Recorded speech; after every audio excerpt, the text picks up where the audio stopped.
Lastly, there are a lot of gorgeous animals wanting to show off just how big and beautiful they are in real life. So when we have views like this, I will stop for a moment to the best of my ability, and you are welcome to stand up to get a better viewer angle. We are coming back here, so hopefully the giraffe will still be with us on our return when we're a little closer. But always have the cameras out and ready, so whether you're standing or sitting, you can have a good picture, because you never know who's going to be showing up. But above all, we do want to make sure we are safe in a moving vehicle. So we have our beautiful reticulated giraffe hanging out, showing off just how good they are at browsing and stripping the very bark off of trees, which is part of what makes them such great tree trimmers. They're hanging out over here with our roan antelope, these big, fierce, horse-like antelope ladies, looking very strong and powerful in silhouette, with some gorgeous horns and makeup to show it off. And then you're going to see some local blackbirds shining in the sunlight. And over here on the right, you're going to see a lot of local native birds just past our greater flamingos. So the greater flamingos and the East African crowned cranes with the golden plumage on their heads are birds that we manage and care for here at the park. The greater flamingos are the largest of all flamingo species, and they are very pale, unlike their tropical cousins, because they don't live in the tropics. They live in very dry, extreme environments.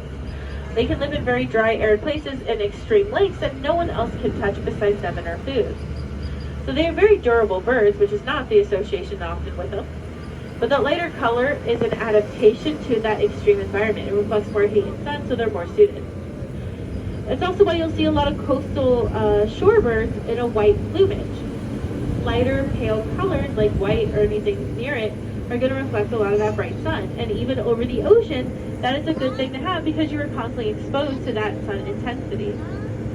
So you'll see a lot of that with the ducks, the seagulls, not the ducks, but the seagulls, the egrets, and a lot of others. And you sometimes get some unusual ones like the local native turkey over here on the right side. That is a wild turkey.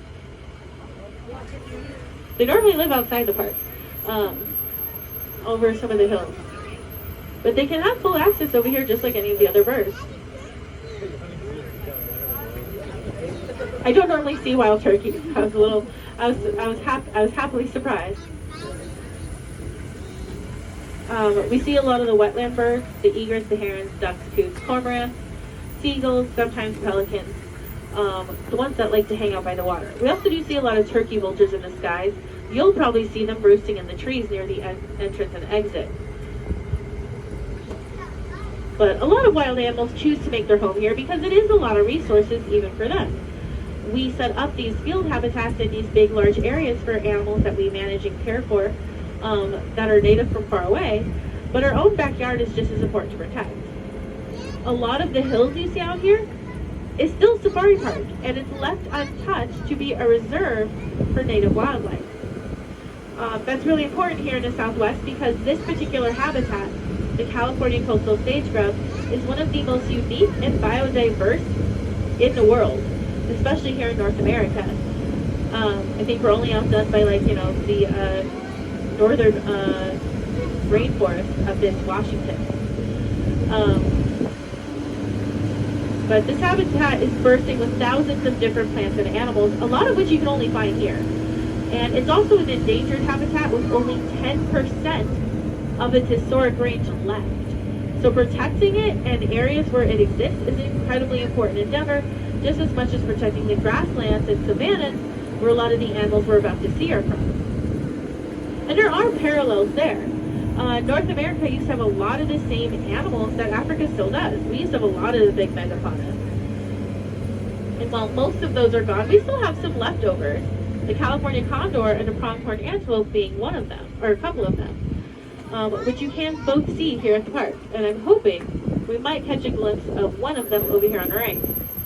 We do have pronghorns coming up ahead, but it really depends on them if they want to be out and about.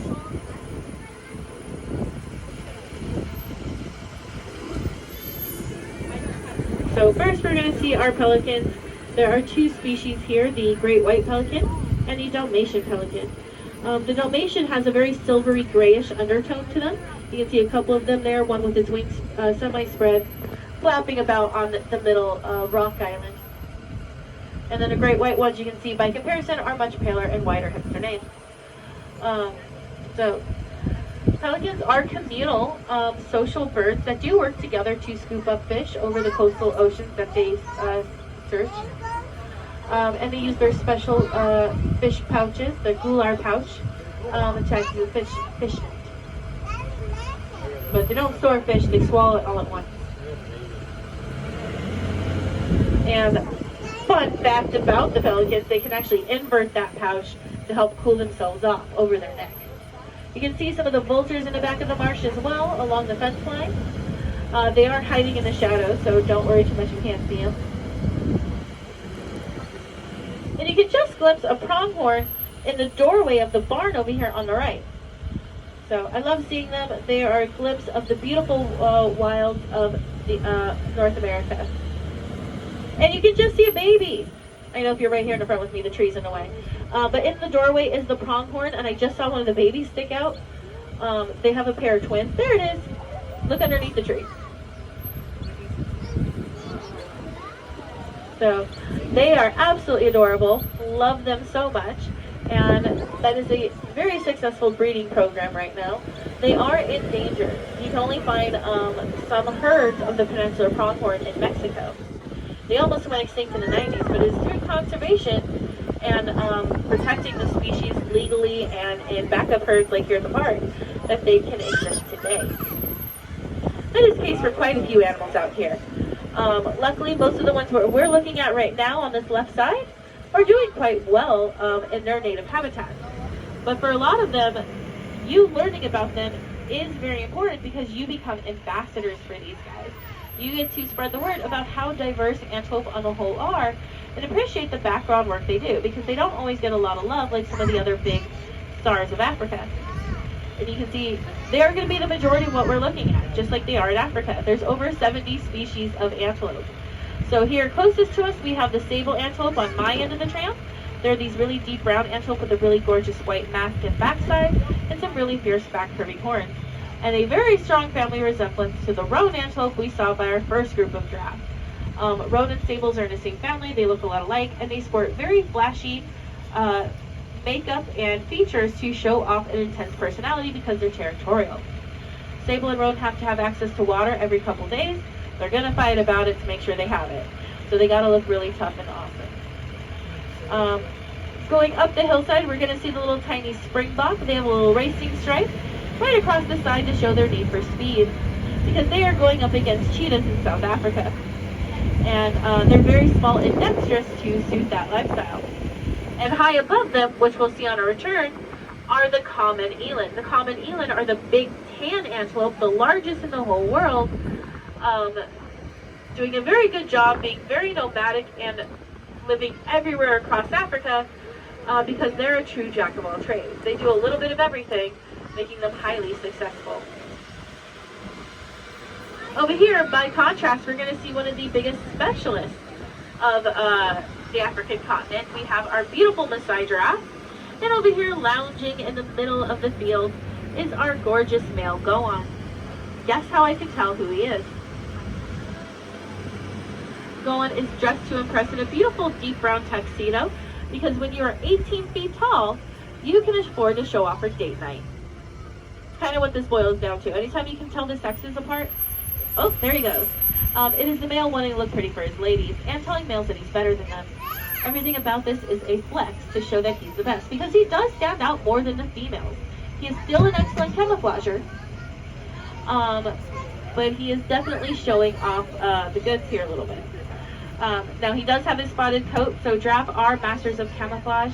They break up their silhouette with those spotted patterns and hide amongst the trees and foliage around them. So in shadows and branches, they all but disappear. Which is good because the babies do take a while to grow up. We have Goan right here showing off just how beautiful a tall he is. Over ahead towards the Cape Buffalo, you're going to see Elliot sitting down next to his mom. Elliot is a 6-month-old baby giraffe. I want to say probably around 12 feet tall, around the height of the tramp. With some big hooves to fill, because he'll look like Dad one day. But for now, he's adorable, and Goan is fabulously beautiful. So we're gonna keep on moving from here because the Cape Buffalo are hanging out near the giraffe, and we're not gonna stop by them because they did just have some babies.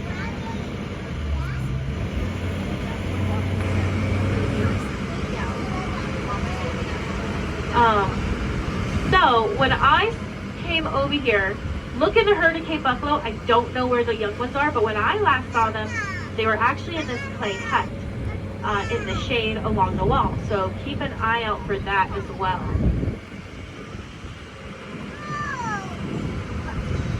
I think I'm right. Yeah, look in there.